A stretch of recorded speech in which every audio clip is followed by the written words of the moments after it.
Now, I love campy teen fodder as much as the next horror fan, right? But sometimes the film we buy a ticket to see is not exactly what we were given in the trailer. For example, a testosterone-fueled movie about underground fighting might actually be a satire that deconstructs masculinity, like Fight Club. Quirky romantic comedies end up being soul-crushing melancholic dramas like Eternal Sunshine of the Spotless Mind.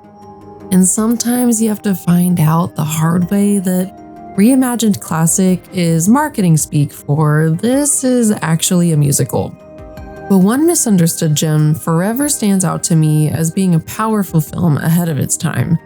A commentary on female friendship, revenge, and the commodification of women's bodies was hidden within an offbeat bloodbath about a hot chick who eats boys. So let's dive into a whirlpool and explore the depths of 2009 horror comedy Jennifer's Body. Directed by Karin Kusama, Jennifer's Body follows Anita Lesnicki, or Needy, as she makes sense of the tragedy and carnage plaguing her small town of Devil's Kettle. At the center of all the terror is the center of Needy's life itself, the now horror icon Jennifer Check. Megan Fox portrays the it girl of Devil's Kettle. Popular and gorgeous, she embodies what every guy wants and what every girl wants to be.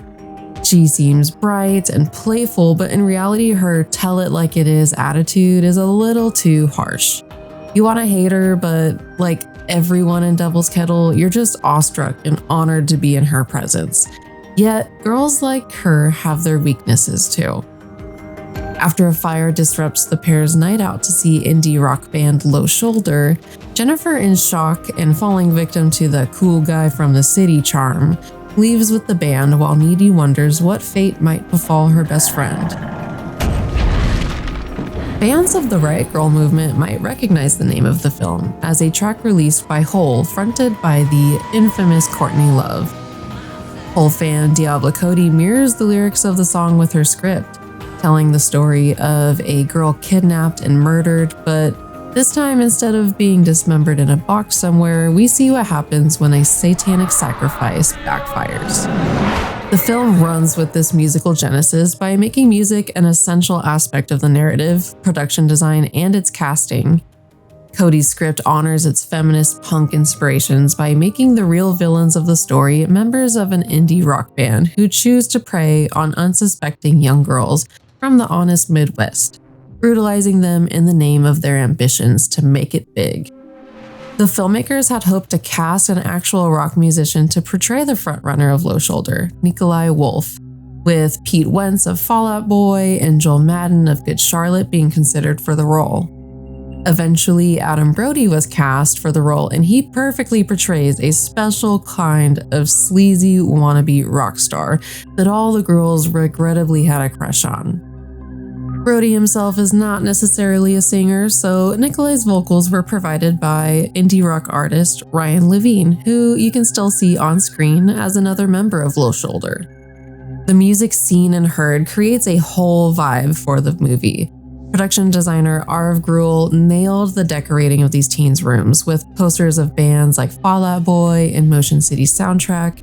And if I didn't know any better, I would have thought he clicked right onto my own MySpace page for inspiration. Not to mention, the film's early 2000s alt-rock soundtrack features Panic at the Disco, All Time Low, Dashboard Confessional, and many more iconic artists, which makes every viewing of this film transport me to, like, my teenage years. I mean, if I'm feeling nostalgic enough, I could probably find my own Panic at the Disco or All Time Low ticket stubs hidden in my childhood room somewhere. My personal favorite touch is the ending sequence, which features the whole song Violet, coming from the very same album that's home to the film's namesake. What Diablo Cody does wonderfully in her writing is play suburbia and the everyday situations which we've come to recognize as part of our own coming-of-age stories to a level of absurdity that almost circles back to a deformed realism. Hot off her first screenplay for Juno, Diablo Cody decided to showcase her sarcastic wit and dark sense of humor by simultaneously trying to pay tribute to some of the conventions that we've seen in horror, yet at the same time, kind of turn them on their ear. She also cites influences like The Lost Boys, which is easy to see when you piece together that both of these films are coming-of-age tales centered on a protagonist's friendship, infatuation, and debatable worship of the film's supernatural villain, topped with a little homoeroticism. Despite all these similarities, there is still something so unique about the way this film interrogates and showcases the singularity and complexity of teenage girlhood and the difficulty of navigating those relationships. Siegfried's character being given the name Needy underlines the dynamic between her and Jennifer. You always do what Jennifer tells you to do. No, I don't. Pressures that teen girls face create hierarchies that revolve around girls like Fox's character, who is, as Cody states, a product of a culture that pressures girls to be skinny, beautiful, and just like movie stars. The insecurities that bud from these pressures make way for something horrific as the intensity of what is supposed to be friendship becomes distorted into something parasitic. But this relationship cuts even deeper than that. While often misinterpreted as simply queerbaiting and some sort of stunt for the sake of getting boys in the seats, there is a tangible romance between Needy and Jennifer that is profound and essential for understanding their dynamic. Needy states that sandbox love never dies, and Cody has discussed the experiences that many girls, regardless of orientation, can relate to, saying that there is a sexual energy between the girls, which is kind of authentic. Because I know when I was a teen girl, the friendships that I had with other girls were almost romantic. They were so intense. I wanted to sleep at my friend's house every night. I wanted to wear her clothes. We would talk on the phone until our ears ached. Before we continue with our video, here's a reminder to click the Store tab on any of our JoBlo channels and browse our collection of the latest and freshest designs in our merch store. Go get you some. Jennifer's here. We see a connection between the two during their parallel experiences, like Needy's visions during the mauling of Colin Gray, portrayed by horror fan favorite Kyle Gallner, and later we can see her feel chip on her lips. This can be read through the lens of the competition girls feel with one another, like when Jennifer demands that Chip say she's better than Needy. But there's something to be said about the bisexuality of these characters, who most likely found that desire the same way that many unsuspecting girls do during their sleepovers, playing boyfriend-girlfriend in the safety of their own bedrooms, as parents often don't suspect that sometimes girls are more than just biffs. While this is a touchy subject for most when it comes to teenagers, this film does not shy away from letting its teens express their desires. It's fearless and actually progressive in the way it shows a healthy and confident relationship, such as what we see between Needy and Chip, who are really not shy on the subject. The film also debunks this idea that we have, or as Renee Rodriguez puts it, the notion that only bad girls have sex when they're 16, and the good ones, those who, like Needy, do their homework and are responsible, never slide past first base. Perhaps another heavily misunderstood aspect of Kusama's film is that despite being the monster or villain of the story, there's a lot of sympathy shown towards this misunderstood teenage girl. The extreme high and low emotions of puberty are one thing to have to deal with, the pressures of being a beauty queen are another, and being sacrificed and accidentally transformed into a succubus is a whole new level. Jennifer is regarded as an ideal girl, idolized for exactly what the film's title states, her body. Her image is so important to her that the film uses a demonic possession to turn that reliance into a literal curse. What was once her social survival in the murky waters of high school is now the mark of her actual survival, indicating that she needs to feed. The only thing about her that the world has told her matters now depends entirely on devouring boys, and that's really not her fault. Cody mentions the sympathy scene in the film present when we see her sitting at the vanity, smearing her makeup over her face, distraught at the distortion of that perfect image, stating, "I always thought that was such a sad image. She's so vulnerable." I don't know any woman who hasn't had a moment sitting in front of the mirror and thinking, help me, I want to be somebody else.